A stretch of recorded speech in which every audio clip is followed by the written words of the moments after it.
Hello everyone, it's me again, Liza Babes Channel. Dito na naman tayo guys sa sentro.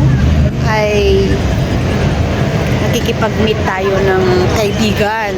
Kaya nandito tayo ngayon guys.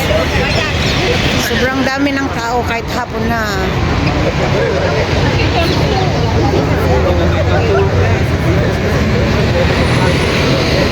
Daming tao. Halatang talaga dito ang sentro dahil dito ay napakadaming tao. Makikita nyo naman guys dito sa baba. Ayan. Ayan.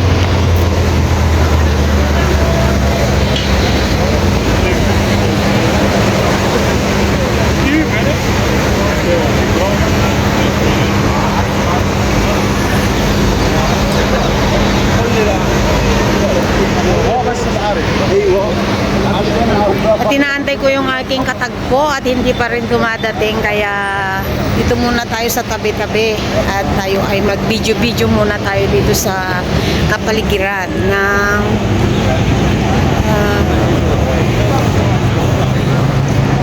kapaligiran dito sa harapan ng harapan ng parliament. Ayan. Kung saan yung mga sundalo ay mamarcha dyan guys. Kaming tao doon sa parte na yun. Yun. Grabe. Ito yung tinatawag nilang Sindagma Square. Dyan sa baba ay may train dyan sa baba, kaya dyan sila pumupunta dahil dyan sila kukuha ng train. Yan. Kahit hapon na guys, ang dami-dami pang tao. Marami pa ring tao. Yan.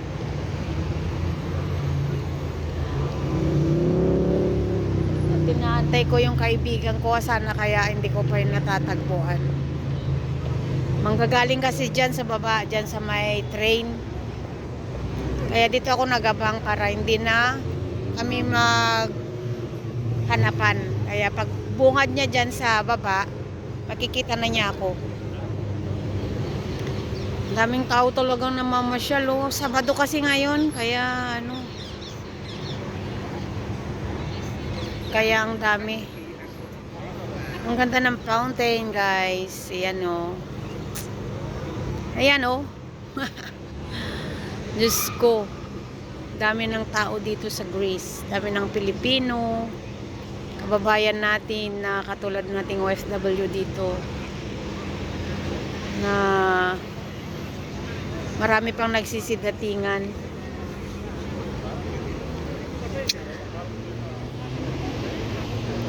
Iniwan ng ating bansa para sa palaran dito sa Greece. Hanapin din nila yung kanilang kapalaran dito sa Greece guys. Kaya ngayon napakarami na ngayong Pilipino dito sa Athens. Yung mga iba wala na ring work kasi tapos na yung seasonal, yung summer. Kaya yung mga iba wala nang trabaho kasi magwi-winter na. Magwi-winter na. Maganda lang kasi dito ang maganda dito pag summer guys, dahil yung mga tao pupunta sa ibang island at doon sila magtatrabaho sa mga isla-isla, sa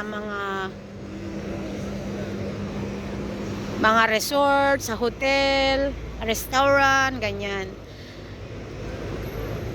Pero lahat ng mga galing sa island ay nagsibalikan na dito sa Athens, kaya mahirap na maghanap ng trabaho sa dami na ng Pilipino ngayon. Dahil hindi lang naman Pilipino ang nangangailangan ng trabaho, pati mga dayuhan na iba, yung mga iba-ibang lahi. Kaya agawan ngayon ng trabaho guys.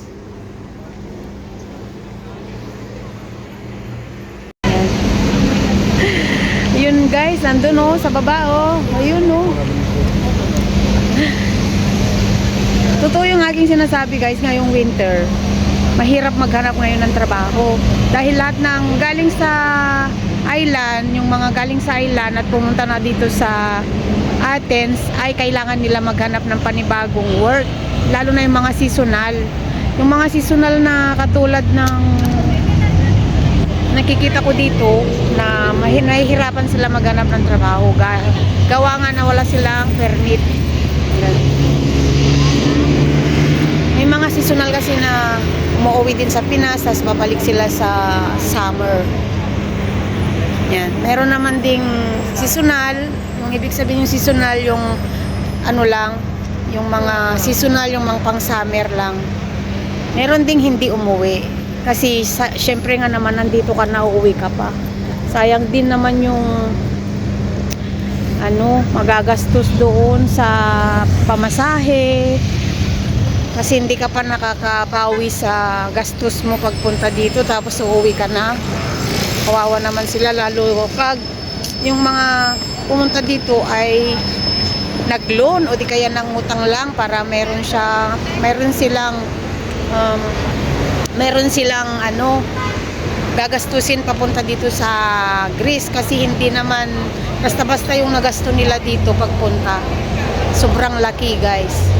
Tapos pagdating dito, 6 months lang ang summer, natatapos na, hindi pa yun bayad. Kaya yung mga iba hindi na umuwi, naghahanap na lang sila ng panibagong trabaho dito. Ang masaklap, sa dami ng dumadating, mahirap maghanap. Yun ang masaklap, guys. Kaya eto, tignan nyo guys, ang tao, napakadami.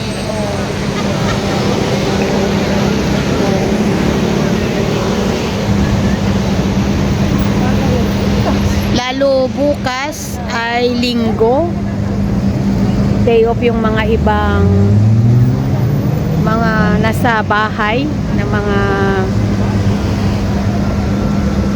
katrabaho sa bahay. So linggo, it's the day off nila, kaya mas marami ang tao, guys. Ikot-ikot lang muna tayo dito dahil wala pa yung aking kaibigan, kaya dito lang muna tayo, usap-usap muna tayo, guys, at magkwentuhan tayo. Yung mga nakakapanood ditong vlog ko, guys, ay yun nga, para meron kayong idea. Dito sa Greece ay pag summer maraming trabaho dahil lahat ng tao nandoon sa island, sa mga isla.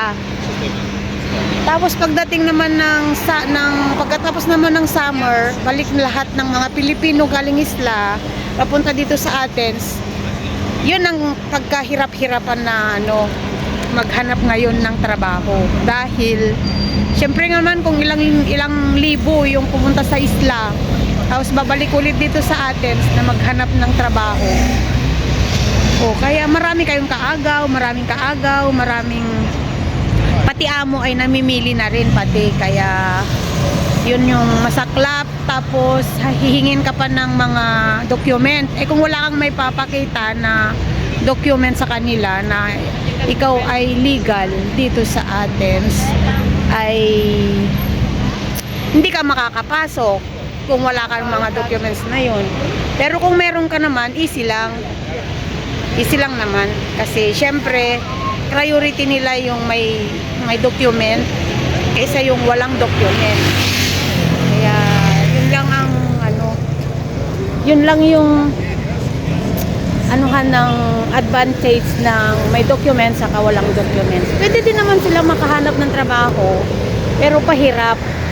Kasi minsan yung mga amo ay yung mga employer ay naghahanap sila ng meron nga yun. Gaya ngayon, ang dami-daming nagsidagtingan dito sa Greece na seasonal.